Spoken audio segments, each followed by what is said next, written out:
vou explicar o que é o método cartesiano. Criado por René Descartes, em latim Cartesius, consiste no ceticismo metodológico de duvidar de tudo o que pode ser questionado. Ele dizia que só pode dizer que existe aquilo que possa ser provado. Em sua obra, O Discurso sobre o Método, traduzindo como Discurso do Método, diz basicamente que todo mundo tem a mesma chance e capacidade racional, acontece que uns fazem bom uso e outros não. Após a Revolução Científica, a ciência aristotélica começa a ir de água abaixo. Descartes é considerado o pai da filosofia moderna por abrir caminho a discussões sobre a ciência e a ética. O objetivo de Descartes é reconstruir e restabelecer uma nova ciência. O primeiro passo que ele dá em direção a esse objetivo é utilizar o método da dúvida, e a partir daí ele vai ter que seguir um percurso utilizando esse método. O caminho utilizado por Descartes foi identificar 3 possíveis fundamentos para a nova ciência. O primeiro possível fundamento foram os sentidos. Ele descreve que em um sonho dele ele estava escrevendo e ele realmente achava que aquilo era real, ele acreditava de verdade que aquilo era real, ele estava acordado, ele estava escrevendo. Mas não, quando ele acordou, ele chegou a uma conclusão: eu não posso confiar em quem já me enganou uma vez, logo não posso colocar os sentidos como fundamento. O segundo possível fundamento foi a matemática. Ele se questiona se não existe uma entidade maligna que confunde a nossa mente quando fazemos um cálculo matemático. Por exemplo, se fizermos a conta 2 mais 2 é igual a 4, ao invés de 5, e na verdade era 5, enquanto passamos a vida inteira achando que era 4. Descartes não podia provar que esse gênio maligno existia, e eu também não. Mas você consegue provar que ele não existe? Então, Descartes descartou a matemática porque podemos pôr ela em dúvida. O terceiro possível fundamento foi a razão ou a mente humana. Ele chama a razão ou a mente humana de cogito. Para pensar. A dúvida só existe porque pensamos. Então, se eu duvido, eu estou pensando. Daí vem a famosa frase: se eu penso, logo existo. O cogito é o fundamento da ciência, porque é algo que não pode ser colocado em dúvida. Boa tarde, me chamo Samantha e eu vou relacionar a importância do método da dúvida metódica nos tempos atuais.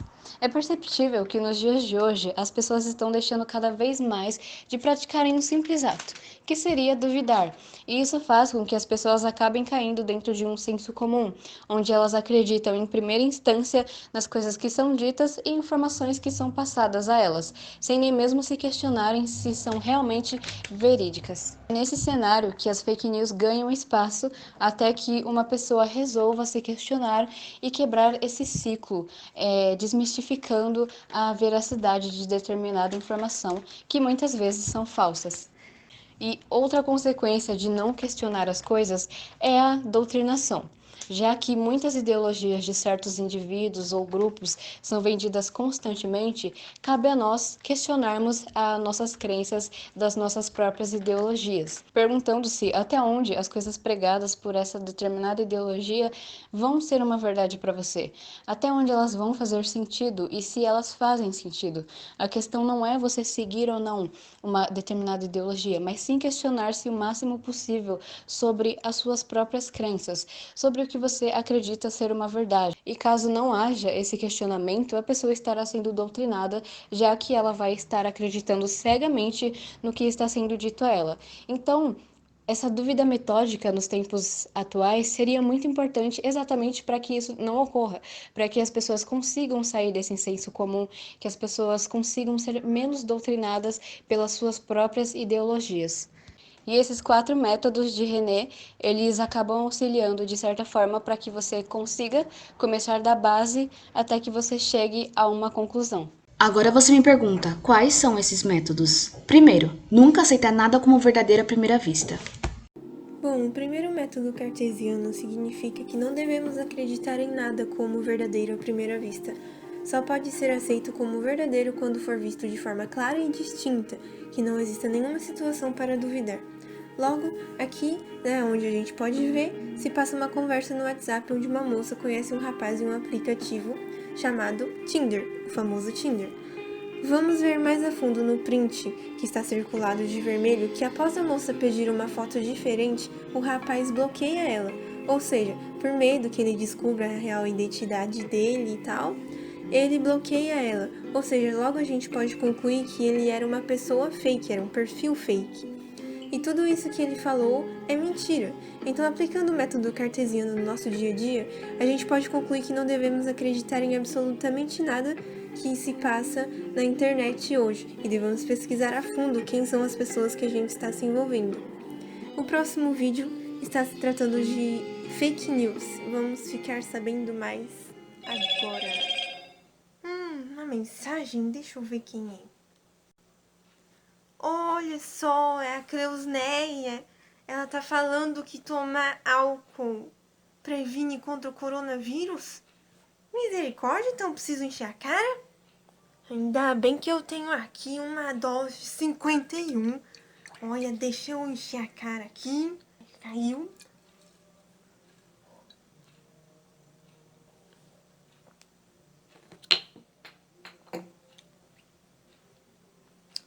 Tô salva contra o corona? Matou tudo? Pra que máscara quando você tem 51? 2000 anos depois. Pronto, matei o corona.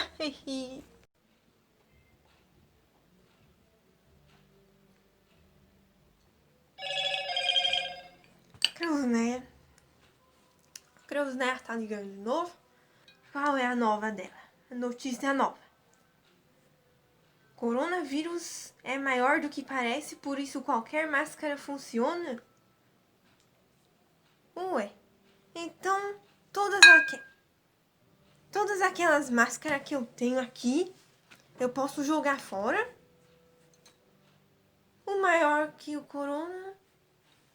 Então eu posso usar uma máscara que seja de pano de prato ou de papel toalha que resolve, é? O que é isso aqui? É um corona. Show, meu filho. Taca 51 aqui dentro. Pelo amor de Deus. E aí, pessoal? Lembrando que todas essas notícias que foram espalhadas pela personagem que acabou de aparecer aí é tudo fake news. Então duvide, pesquise, veja se tá tudo correto, se tá tudo de uma fonte confiável e não confie em tudo que te mandam, senão vocês vão virar uma personagem dessas aí, que o nome dela pode ser Juriscleusa, tá ok? Lembrando também que a ingestão de bebidas alcoólicas é somente para maiores de 18 anos, então tudo isso é meramente ilustrativo, não sigam esses passos. Obrigada pela atenção e até o próximo vídeo. Segundo método, separar em maior número de partes possíveis.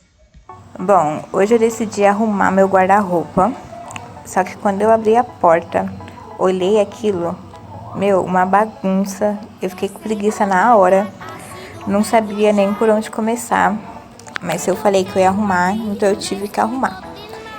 Eu comecei pelo básico mesmo, né, que foi tirando as roupas do guarda-roupa, aí eu amontoei no chão mesmo, em uma pilha de roupa, muita coisa, uma bagunça, e eu nem comecei direito a dobrar, mas eu já não queria mais terminar. Só que eu tive que parar de preguiça, tive que sentar e enfim começar a dobrar as roupas. Só que eu percebi que tava tudo muito misturado, tava calça junto com blusa, meia, tudo. E eu percebi que se eu dobrasse assim e colocasse em pilhas, quando eu fosse colocar no guarda-roupa e depois eu fosse procurar alguma peça, eu não ia conseguir achar, porque estava tudo misturado. Então eu lembrei do segundo método cartesiano de Descartes, que seria separar o problema em várias partes, e a gente decide se começa pelas mais difíceis ou pelas mais fáceis. E esse é um exemplo de como ficaria as roupas se eu não separasse por categoria.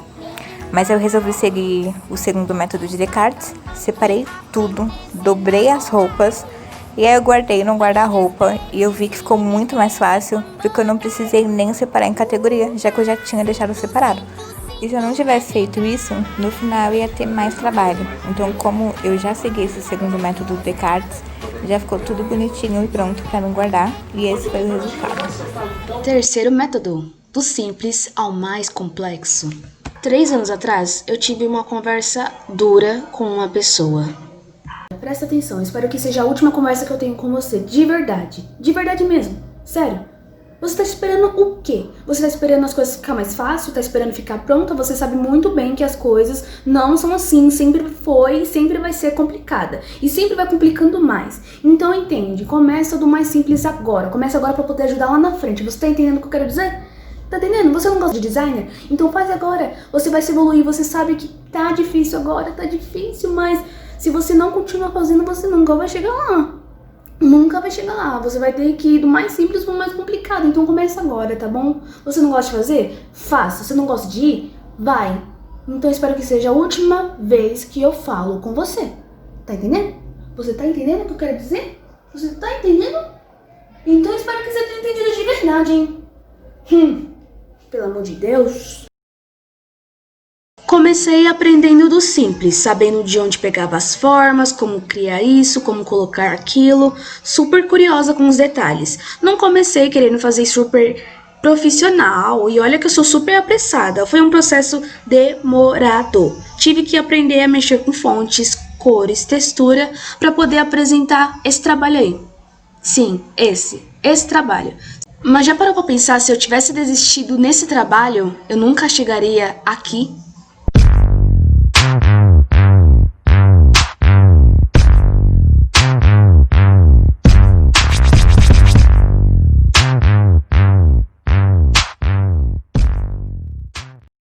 Ainda estou em evolução, fazendo as coisas no meu tempo e sempre me desafiando a fazer coisas novas. Já passei 5 horas na frente do computador para terminar 3 ou 2 slides.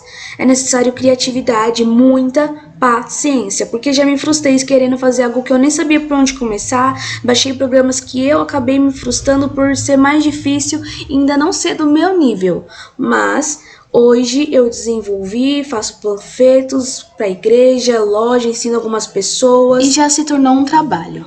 Sabe o que é incrível nisso tudo? É que eu estou apenas começando.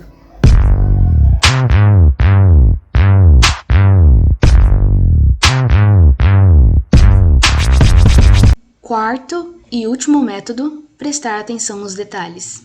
Para aplicar a quarta regra do método cartesiano, a enumeração, podemos ter como exemplo o ato de redigir uma redação.